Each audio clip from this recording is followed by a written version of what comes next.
You're listening to the Copywriter On Call podcast. I'm your host, Sara Gillis, copywriter, word magic maker, and owner of What Sara Said.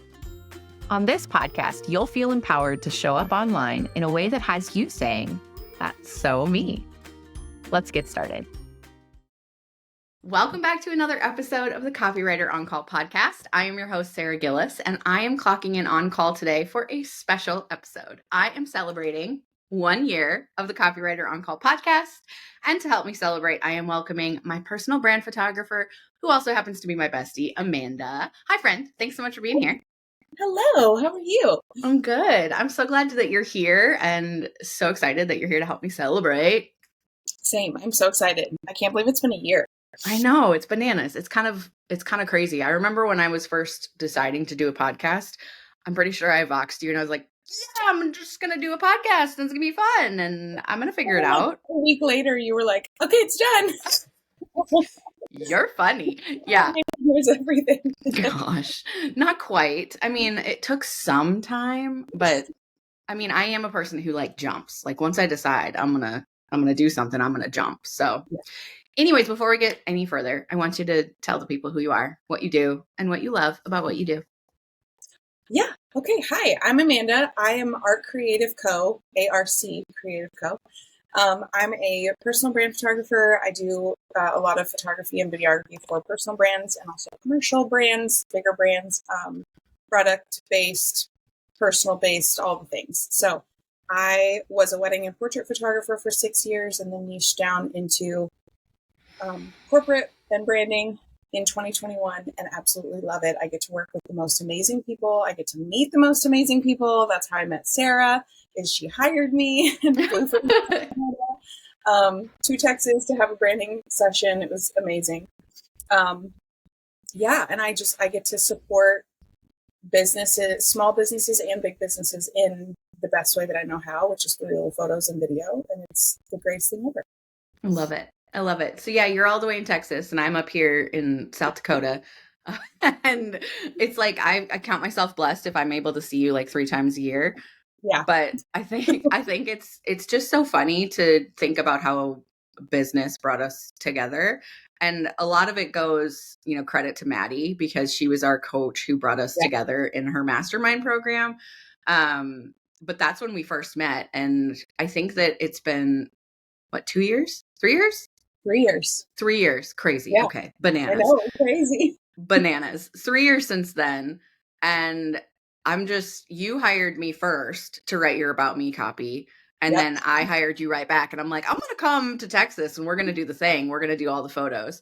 And I brought my mom with me and you had Ben with you and you guys weren't married yet. And it's so funny to think about all the life that we've lived together since. There's been a lot of life, a whole lot of life. Yeah, a whole lot of life. So I'm so excited for you to be here today and to kind of turn the tables and interview me. It'll be kind of fun to look back at what's been going on in the last year. I'm excited. I'm so excited. Are you ready for your first question? Yes. Okay. I feel like we need the microphone. I know. Yeah. The game show host. Or like the Miss America pageant. Like, right, yes. Like what's your This is my Miss America moment, guys. What have you learned the last year of your business? Oh, I mean, I think I've really stepped into what I want to be doing in the last year. I think that, it's crazy to me that I started out as a copywriter, coming out of the classroom, coming like into business ownership in the pandemic. And it was a crazy time in my life because it was post-pandemic layoff from a job. And then I took a teaching job so I could kind of just stay afloat so we could pay our bills.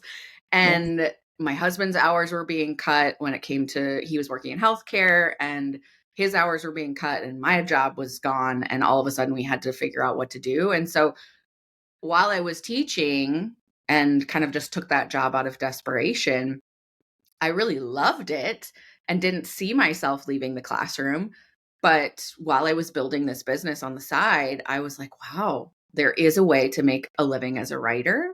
And I'm still feeling that like pinch me moment all the time. Like I'm still, even just, thinking about the last year, I've really been able just to work with photographers, and that is my bread and butter, my happy place. And I've stepped so much more into that in the last year. And so I think I've learned that you can continue to evolve as a business owner, and that you can continue to step into what brings you joy and what lights you up, and that it doesn't have to feel like I'm saying no to business. It doesn't have to feel like I'm, choosing to serve someone is not choosing to serve someone else. It's more of like, okay, well, this is the business owner I want to be.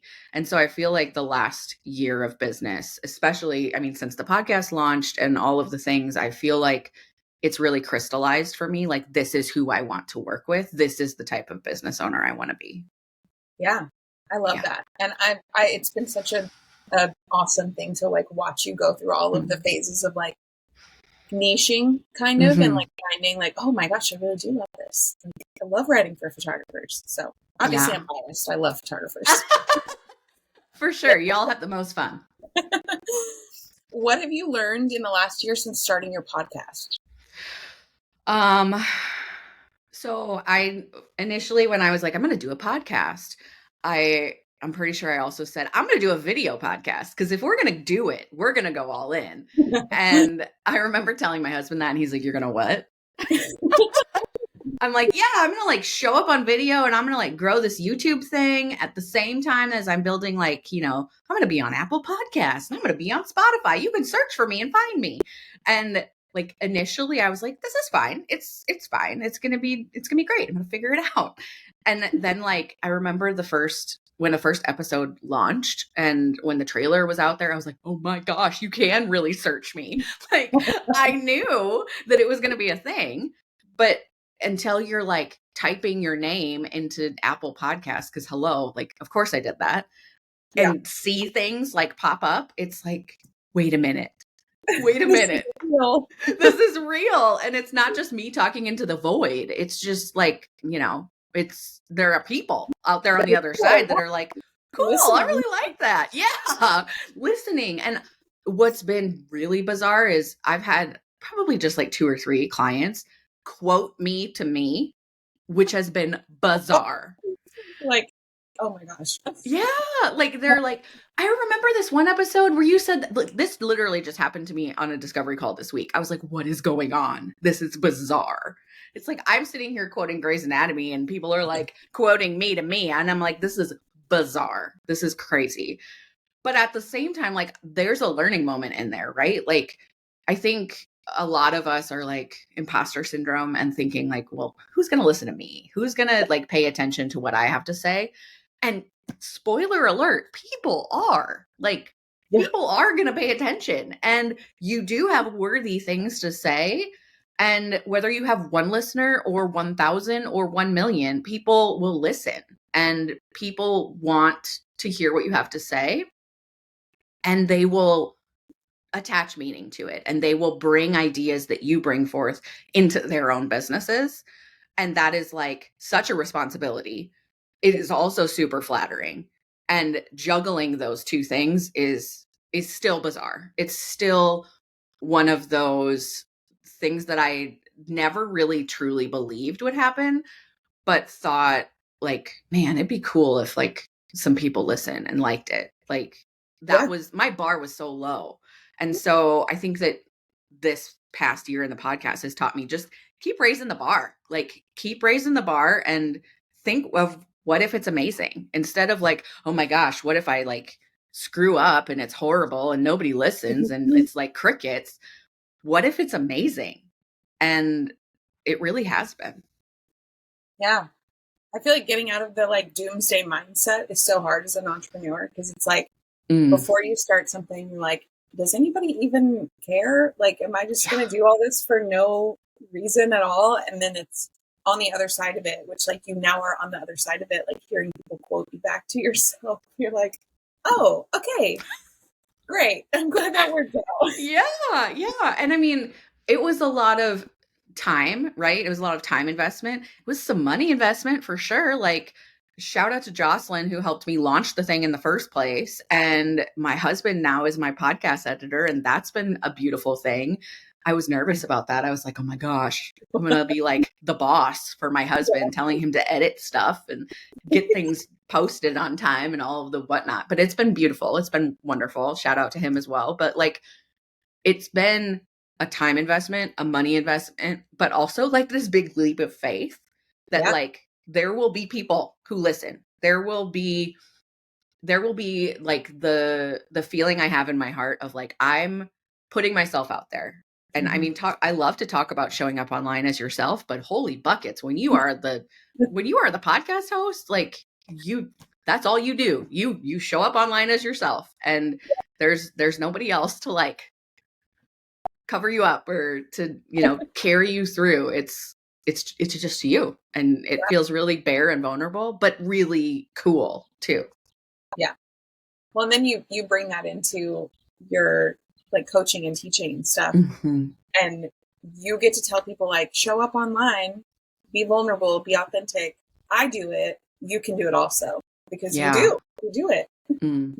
That permission piece I think is huge. Like I can't tell people to show up as themselves if I'm not exercising that myself. And Totally. it would feel so inauthentic for me to be just like, everybody needs to like be who they are online, but I'm just going to hide over here. That's cool. Yeah. I'll be back here behind the computer screen. Not showing up. 100%.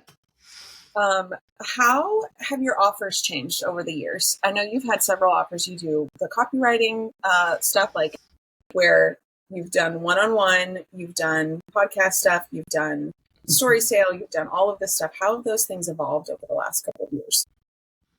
It's been crazy to see. Like I never would have thought that I would be here where like I have an offer suite that like people talk about, like business owners talk about this. Yeah. And I would always be like, wow, I wonder what that's like. I wonder what it's like to like be doing like different things every day, but to have constantly like people being like, oh, I like this thing. I'm going to choose to work with you in this way versus that way. Like when I started, it was like, hi, please pay me.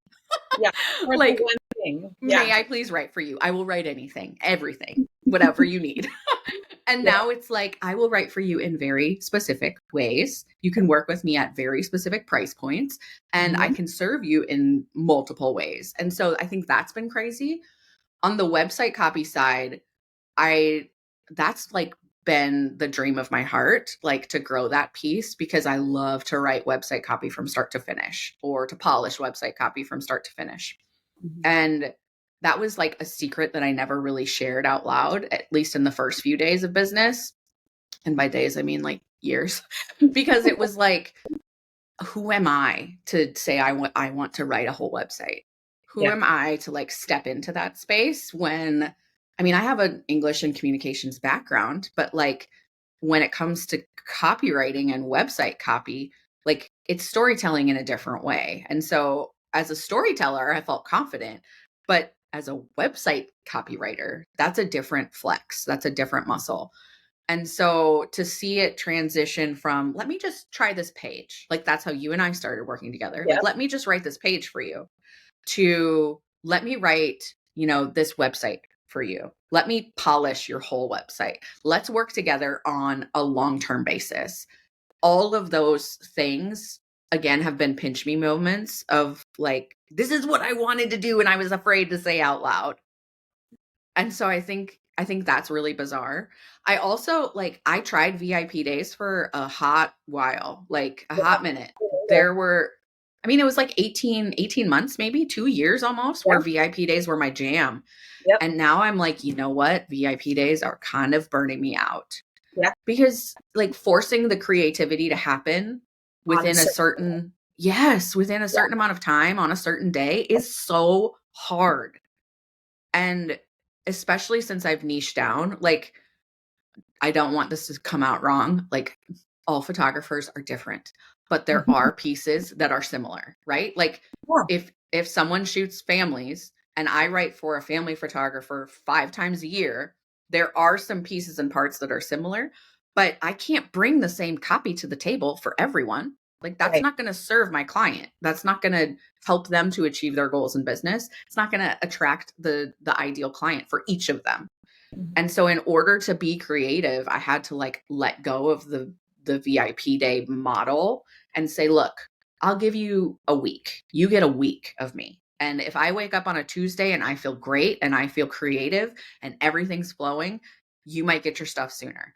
But if I wake up on a Tuesday and I'm not feeling it, then guess what? There's Wednesday and there's Thursday. And it just gives me so much more freedom, and it gives the client a better product in the end. So giving myself the permission to be like, okay, I can move away from this like quick delivery model of one day and move Mhm. into a 1 week structure, that has been phenomenal.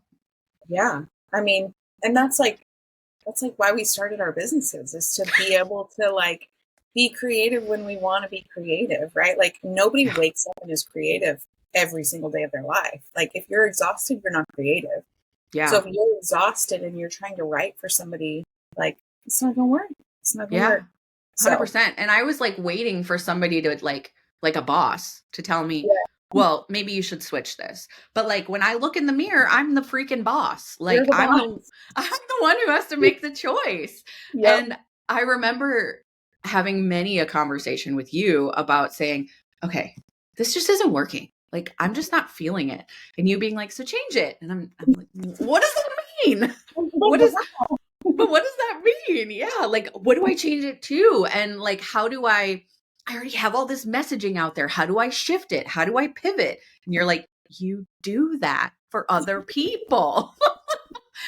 And so it was just a matter of like getting out of my own way and like saying, Sara, guess what? You built this thing. You can build it again. You can build it in a different way. You can change the structure. You can change what you've built. You're giving them the same product in the end. It's just the mode is Yeah. different. The way in which you're conducting it is different. And it took, I think, you and Sabrina, our coach, pushing me and being like, what if there's another way? What if it's not burning it down and then building it up? What if it's just a slight change? Yeah. Like and isn't that so crazy that like we are our own bosses, and that Mm-hmm. is so difficult to understand, like that you can change the things even if they're working well, because like VIPs were working well for you. Yeah. They like, financially, and like you were booking them and they were great Yeah. and everybody was happy with them. It's so difficult. It's so easy to change things when it's not working, like on Mm. that level, like Yeah. when you're not booking or whenever, you just need to change it for schedule reasons or whatever. But when it's working, but then it's not working here, it's so Mm. difficult. You're like, oh, Mm-hmm. but I don't want to change it, but I need Yeah. to. I Yeah. remember And those conversations.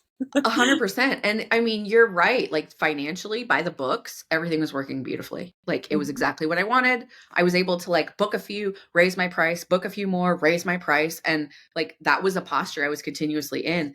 And I paid the price. Like my clients never paid the price.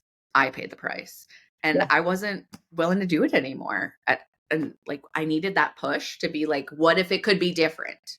yeah, And I'm so glad I'm here and in this kind of a container versus that one. So that's been one major change. I think the other piece is like when I first launched a group coaching program, all I had was crickets. Like all I heard was nobody. And I remember boxing you in a panic and being like, nobody wants to do anything.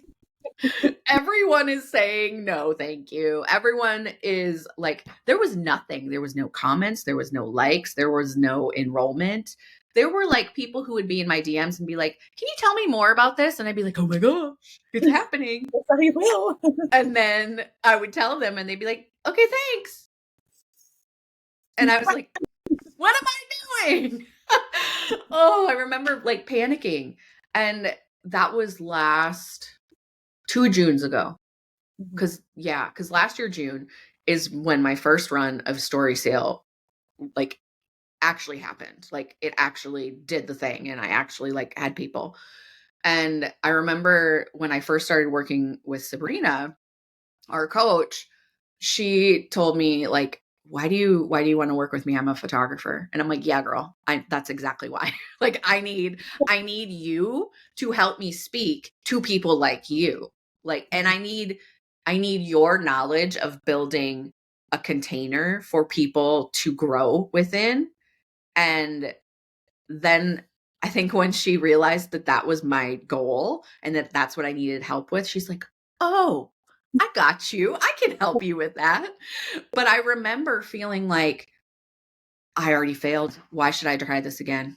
Like the first time I tried to do this, and obviously it was significantly different than what Story Sale looks like now, but like that first failure, quote unquote, felt like so defining and so like, well, who am I better not do this again because nobody will ever be interested. And it took lots and lots of Vox messages from you and from Sabrina and just encouragement from other business owners that are in our circle, that to say like, just because something didn't work once doesn't mean it won't work again. And it doesn't mean that like that product wasn't right, that didn't fit. It's just maybe it needs to be changed or communicated differently, or there's some sort of a learning process that comes from quote unquote failing. And the launch container, the launch like exhaustion of it all totally blinded me to any hope, any opportunity to like move forward and serve. So I'm so grateful that like y'all picked me up off of my, floor and said, let's try again and let's try differently. Yep. We got you. We got Yeah. you. I'm so glad that you tried again too. Like, Yeah. think about all of the people that would have missed out on being served by you if you didn't try again. Yeah, 100%. And like they've served me right back. Like it's been a mutual like learning experience. I count myself so freaking gifted and blessed to like have these women in my corner and to have nurtured them and to see where their businesses are now. Even the people who are in the program right now, like to see the confidence that they're building as they have, fresh website copy that feels like them, and to see that confidence change the way that they show up online has been phenomenal. And I never would have like taken that leap again had like everybody in my circle not been like, Sara, get over yourself. You need to try again. I'm so glad. I'm so glad you did. Oh, yeah. It was, I mean, there's a lot of mindset stuff wrapped up in that stuff. Launching is hard. Launching will always be hard. I think that we put a lot of pressure on ourselves as business owners. And you and I have talked about this. Like, I don't want to launch ever. What if I just opt out of launching? Yeah.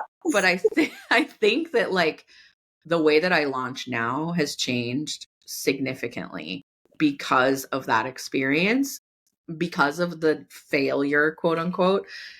The way that I launch now is different and it's way more strategic, but it's also like I did my best. Like there's a piece to it.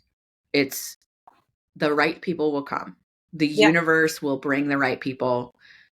And I have faith that in my product and I believe in the experience. And so I'm ready when the people are.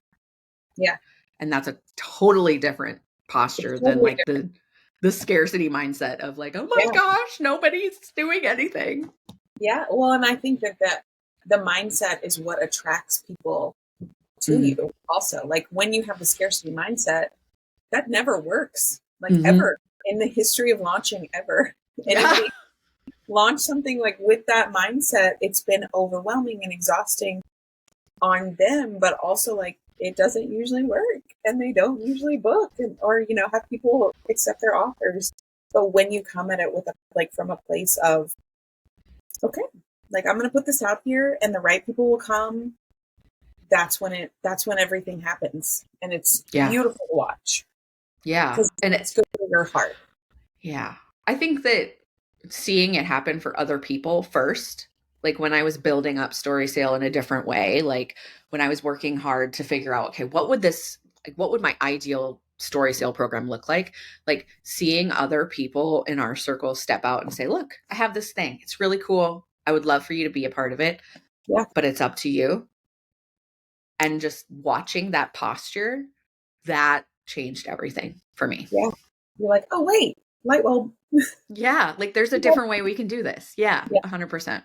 100%. I think the other thing that I never would have done in the last year, had I not niched down to photographers, is launch my course. And I think that Words That Click has been such a beautiful experience for me to like step back into teacher mode, like put on that teacher hat again, but in a different way that feels like I get to be the boss.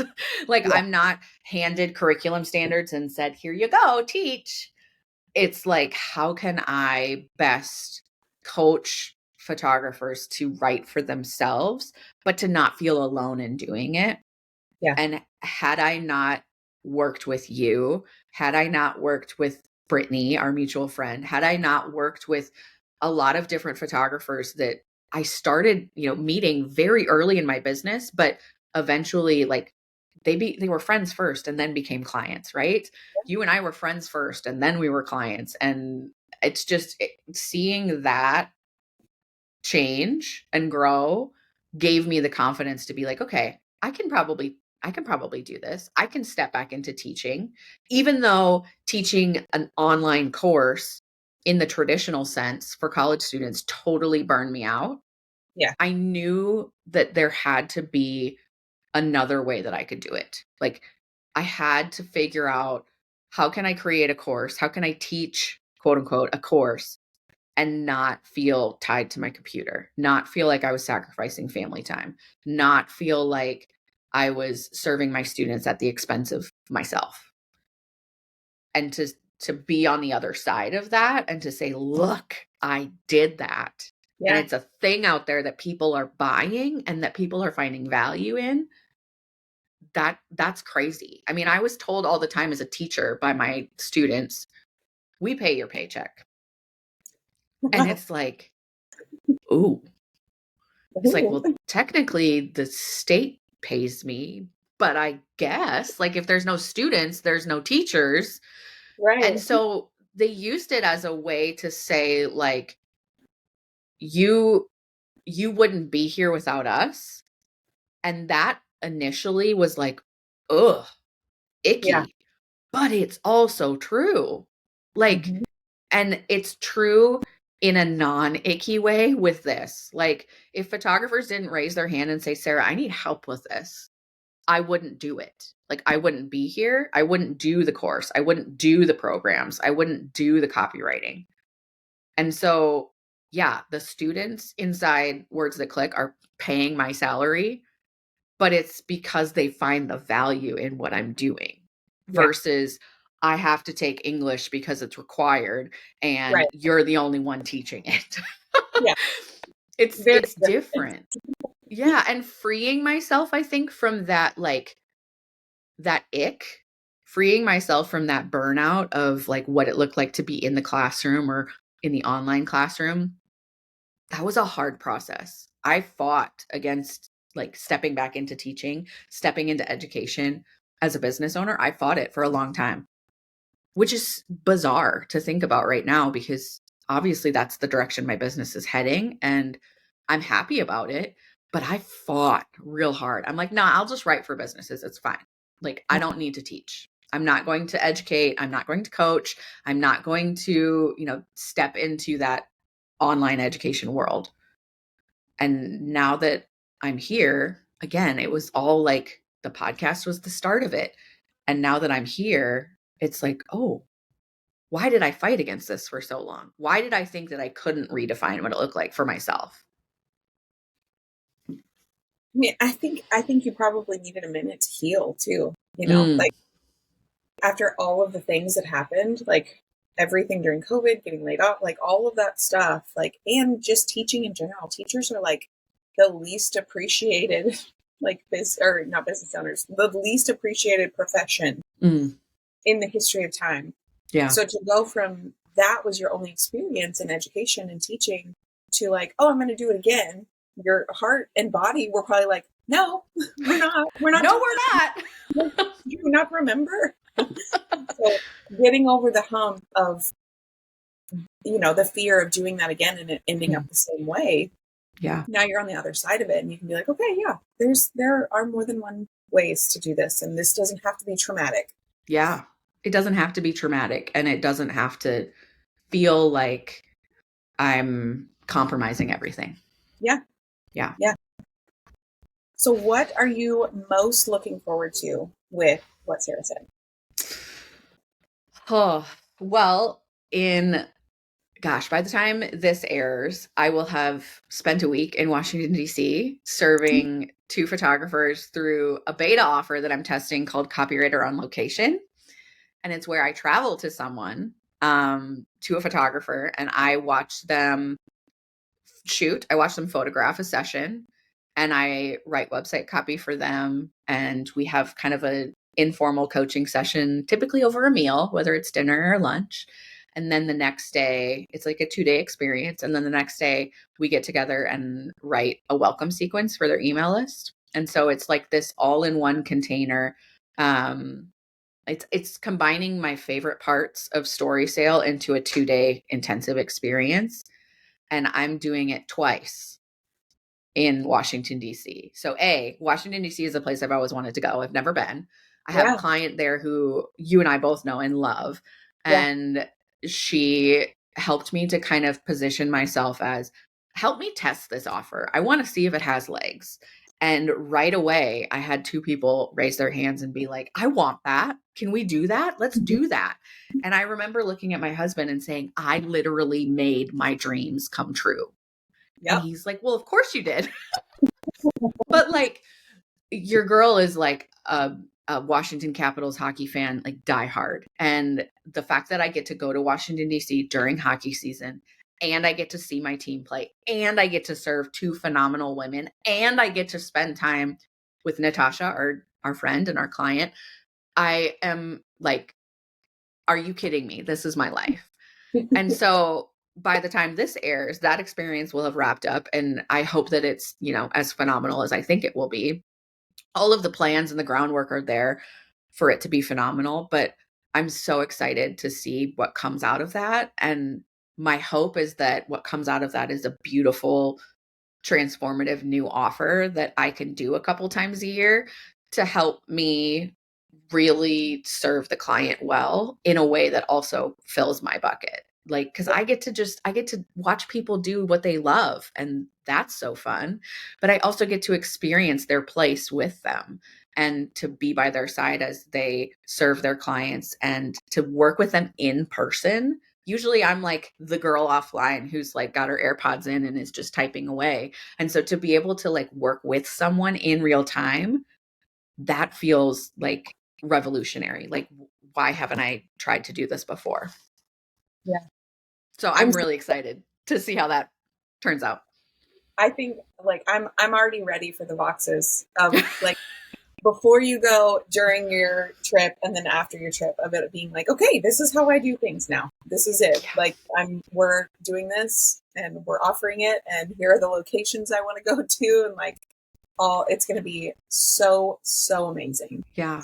And I mean, like, obviously all of that wouldn't be possible without my husband holding down the fort at home, and like my parents stepping in to help with hockey practice. Cause yes, hockey's not even over yet. Like, hockey's a year-round thing around here. Yeah, it's never over. It's never over. And so like, if my village wasn't like helping me to do this, it wouldn't be possible. And obviously, whether or not this ever happens again, I'll need them too. Like, I'll need the village to keep serving, keep helping me do this. But that has me so excited for what could possibly be in the future for what Sara said. Yeah. And it's like what, in like a week? Yeah. I Yeah. leave in 6 days. Yeah. I'm so excited. Okay, tell me about this new thing that you've just posted. What, like 2 days ago? Yeah. Tell me about what Sara reads. Yeah. So what Sara reads is like a dream that's been in my heart for a really long time, and one that I never spoke out loud until probably about a year and a half ago. And I remember telling you, like, I have this crazy idea. What if I opened up a bookstore? And you're like, immediately, yes, do it. And I remember being like, I wonder if she realizes like how much influence you have. Because when you were like immediately on board, I'm like, oh, bless. That means I actually should do this. I should probably think about it. Yeah. Like, it wasn't just me asking some, casual friend. It was me asking you and you being like, yeah. And so once you said, this is a great idea, like once I shared it with you, and then I shared it with my husband and I shared it with my mom, and I started to like step into that space, I was like, okay, well, let's just see what the universe says about it. Like, let's just see what what kind of energy I can put out there and say, this is a dream I have. If I'm supposed to do it, let's make it happen. And I was working with a client on retainer, and they asked me to write an article for them about this program through Startup Sioux Falls, which is like our entrepreneurship hub here in Sioux Falls. And I was like, oh, maybe I should try and do this. Like, it's a business accelerator program. I'm like, okay, well, maybe I should try and like I'll float the idea. I'll see if they even think it has legs. Guys, it had legs. They said, we want you to participate in this 12-week program for free to grow the thing, to take your idea from this tiny little pipe dream to like an actual thing. And this was right after I hired Sabrina to like help me build out stories, to help me like grow this group coaching program that had failed the year before. And I remember sending her a Vox and saying, Sabrina, I haven't even had time to tell you about this yet, but there's this opportunity that just fell in my lap. What do I do? And I remember saying the same thing to you, being like, oh my gosh, I haven't even told Sabrina yet. And what do I do about all these plans? And what am I supposed to say yes? And you're like, you say yes. Say yes. You say yes.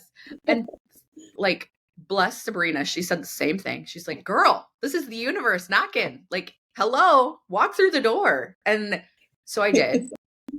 I walked through the door. I did this 12-week program. I met some great people. And all of these people were like, that's a really great idea. Yep. And I was like, oh my gosh, the entrepreneur community thinks this is a great idea. The like entrepreneur gurus in our area think this is a great idea. So I'm like, okay, well, let's just see what Sara Reads could be. And after that, I kind of said, okay, universe, I'm going to do this story sale thing for a hot minute. I'm going to launch my group coaching program and I'm going to see where it goes. And then I'm going to see what happens. And everything started to fall into place. So what Sara Reads is coming soon. It is a mobile book trailer that will be branded beautifully, like wrapped on the outside and like freaking pink and cute. And it's going to be awesome. And it will serve creative and inspired women in Sioux Falls. And I will be able to like pop up at places around Sioux Falls, whether it's a farmer's market or an arts festival, or even just like a baby shower or like a book club. Like, I get to just go to places and serve people and sell books. And all of those books will be hand selected and curated by me to like be that inspiration or that escape that we as women so desperately need. And so like, whether it's like spicy fantasy or like romance or personal development, like there's pieces and parts of all of that in us, and we need all of that nurtured as women. And so seeing all of the dominoes fall into place, like I have a trailer now. I literally have one, and it was free. It was free. I was looking at almost an $8,000 bus to like make this happen. And when that didn't pan out, I was like, well, I guess the universe is saying it's not the right time. And then this trailer literally just fell in my lap. My dad's like, yeah, your uncle has one. And I'm like, what? And so and now like to see all of the like, I've visited the trailer a couple times, and like to see my vision of it pan out and come to life. Like, the only thing that I haven't done yet is actually gone to the bank and said, hi, I need this money. So that's the only thing left. That's the only thing, quote unquote, standing in my way. And that's a big thing. I'm not going to lie. It's a big thing. but it's certainly not the $40,000 that I thought I would need to invest in this business to get it off the ground.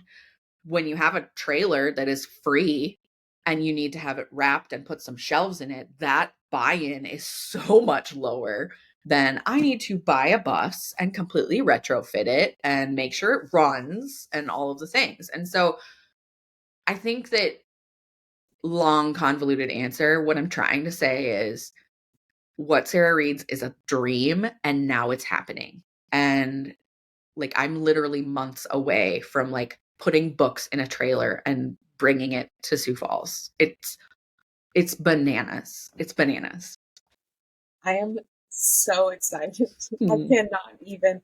I think I remember when you boxed me and I was listening to it and I couldn't box you back fast enough. I literally like when you're listening to a vox, you have to like listen to it all the way through. I think I was like, I wanted to stop it and just like scream into the phone, like, yes, yes, of course, it's a great idea. I love it. Yeah. I'm so Yeah. excited for you, and I'm so excited for what Sara Reads to just like evolve and grow and be Mm-hmm. this thing that like helps women, because that's like you at your core is like you are women centered business. Like you love to help women. So Yeah. I'm excited to see you do that through books.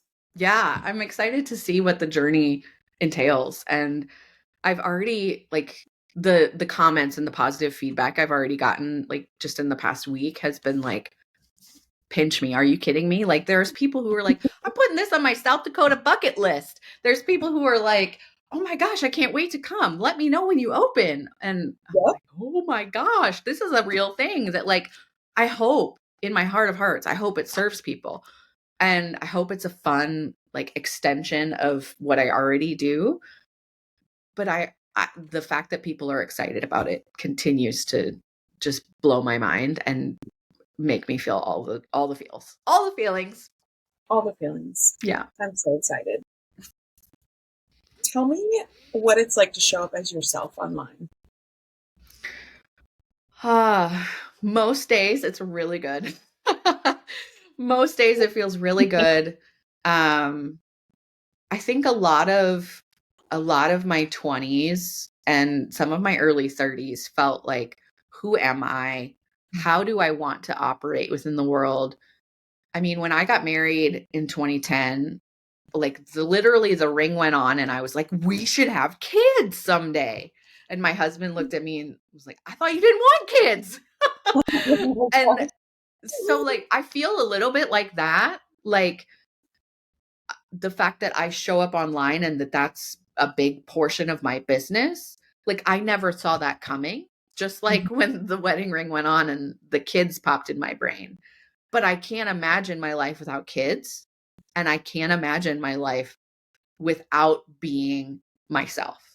Yeah. And it's crazy to me that it took owning a business, starting a business, and being on the cusp of starting another one, that like it took that to make me say, you know what, this is who I am and this is what I have to offer and this is the life I want to live and the space I want to occupy.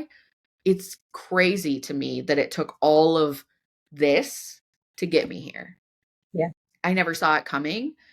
As a teacher, I was like, I was the girl who, if I was teaching poetry, I would put on like a boho outfit and go teach poetry. And then the next week when I was teaching research papers, I'd wear a blazer and be all like, official and researchy. And the fact that I don't have to do any of that trying on anymore, like I'm me all the time. And that's a really beautiful thing. But it's also like vulnerability hangover is for sure real. Yeah. Like, and I think that I never would have understood that part of it had I not realized I can't walk the walk if I don't talk the talk. Yep.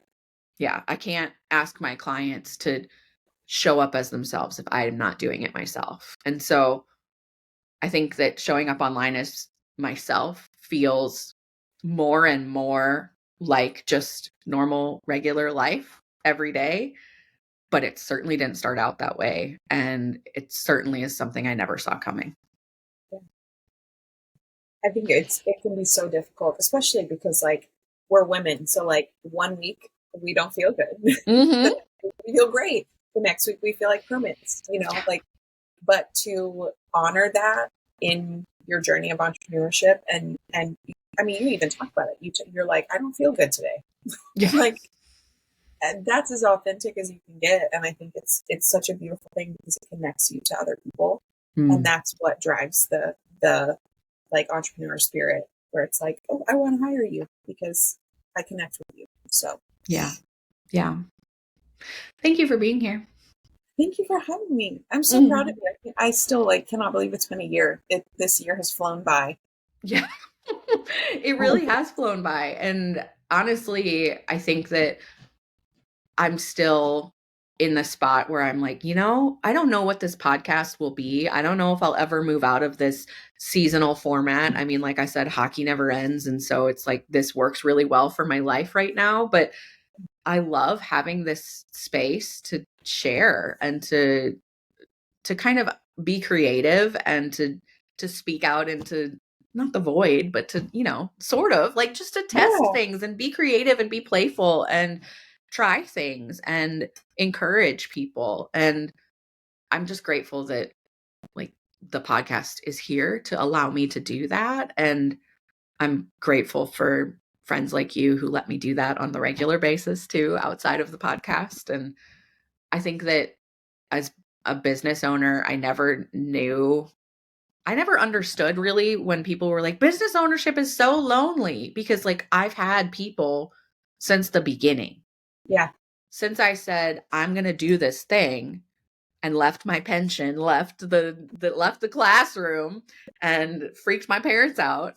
Since I did that, business ownership has never felt lonely for me because of people like you and because of people like our coaches and because of just women in our circle, in our network. And if you don't have that as a business owner, you got to go find it, because I can't imagine doing this alone. Yeah. No, it's not good. It's not fun. I've done both. And when I was in the wedding industry, it was very much alone. I didn't even know that like conferences and retreats were a thing. I had no idea that education was a thing even. Like I just stayed in my own lane, and then to go from that to this massive, like amazing community of women who lift each other up and support each other is phenomenal. And I love that you get to do that through your podcast and create this like bridge to like someone who may feel alone listening to your podcast, and you encouraging them like, go find somebody, go find your person, like go find a group or a whatever. Yeah. And community is, that's the greatest gift in entrepreneurship. Yeah. For sure. Thank you, friend, for being here. I'm so grateful for you. Thank you for having me. Of course. Everybody, thanks so much for listening. This is your Copywriter on Call signing off. Thanks for listening to the Copywriter on Call podcast. If this episode has you feeling all sorts of inspired to show up as yourself online, click that subscribe button so you don't miss my stories or practical advice to help you express your quirky, vulnerable, and authentic self online. Chat soon.